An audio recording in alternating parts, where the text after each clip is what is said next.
Alright guys, we're going to take a look at a Victorinox Alliance mechanical watch, and I never looked at the dress casual type watches in the Victorinox lineup because, I mean, most of us look at like their more tough type watches like the NX and stuff. But Richard over at Saltzman's Watches said, hey, I want to send you some more watches.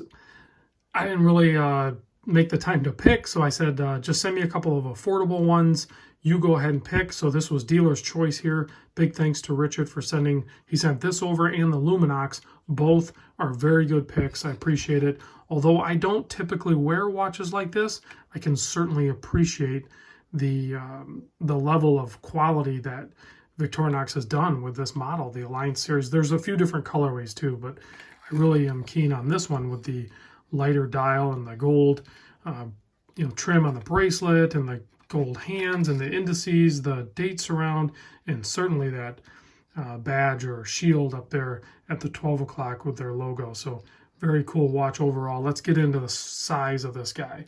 So you are looking at a 40 millimeter watch, 49.75 lug to lug. You can see already that it's a very thin watch, and a lot of right angles, sharp angles and stuff like that. So has a really nice, good look with the polished case and bezel and everything like that. It's going to show and present really well on wrist. The thickness on it is actually under 10 millimeter.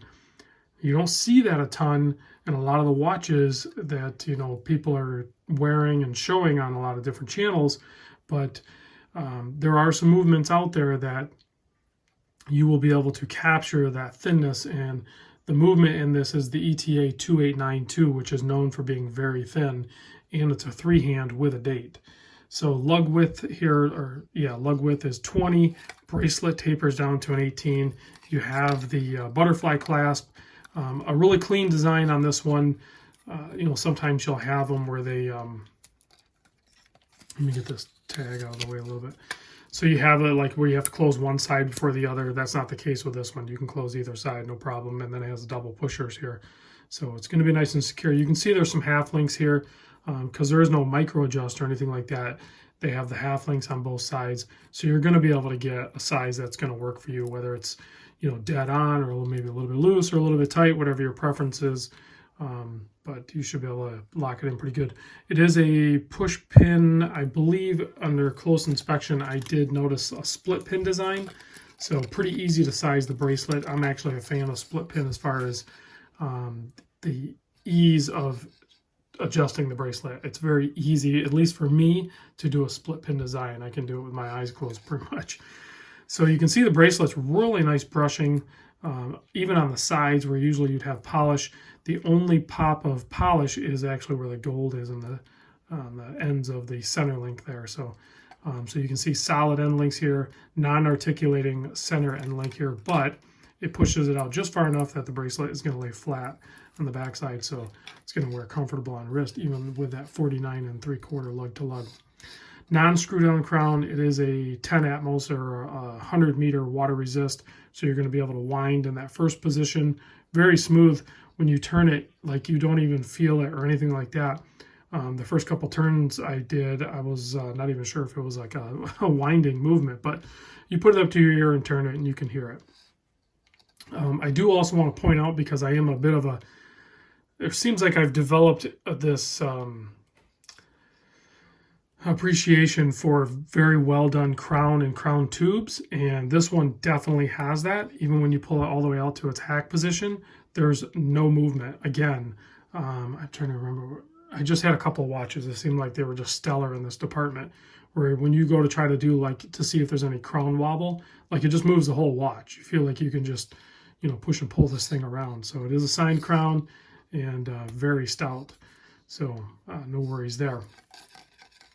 Let's take a look. Let's do some close-ups if we can, and then I'll give you a wrist shot. But it does have an exhibition case back. It's not a very well decorated 2892, but it does have the Victorinox rotor there, and you can see it beating away there, coming to life. Screw down case back as well with some information there, obviously sapphire crystal. in 100 meters like we talked about. But really good finishing. It's always nice to see the movement. I like it anyway. I mean, even if it's not decorated, but with a little bit of decoration, it makes it a little more special. But if we look at the dial on this guy, it has a bit of a like sand texture to it almost. It's very rough looking, and then you have the center parts kind of pushed down. Then you have some almost like stadium seating, rising up to the outer portion. And then of course you have the angled chapter there with the marks and little lume plots on there. We'll try to get a lume shot.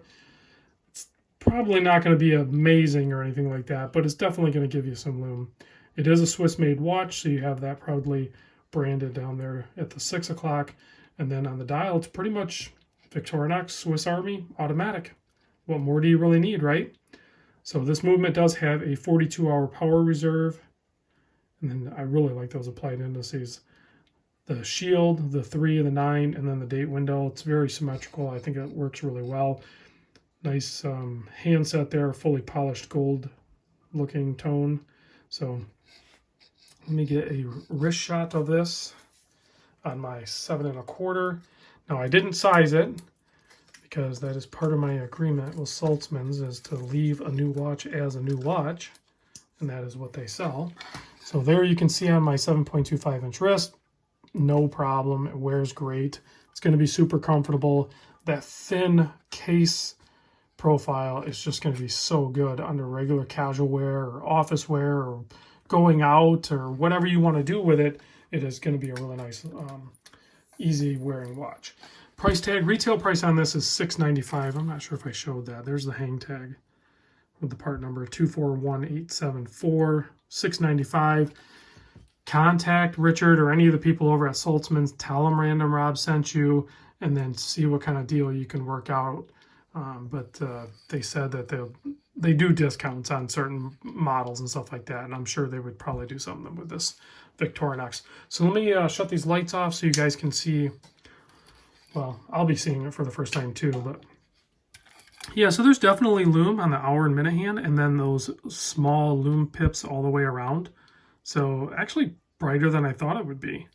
I know it's not really focusing very well, but there is lume. It works. So that's nice too. So if you stay out late with this watch, you're still going to be able to see it. Didn't look like it faded very fast either. So, all right, guys, let me know what you think on this one.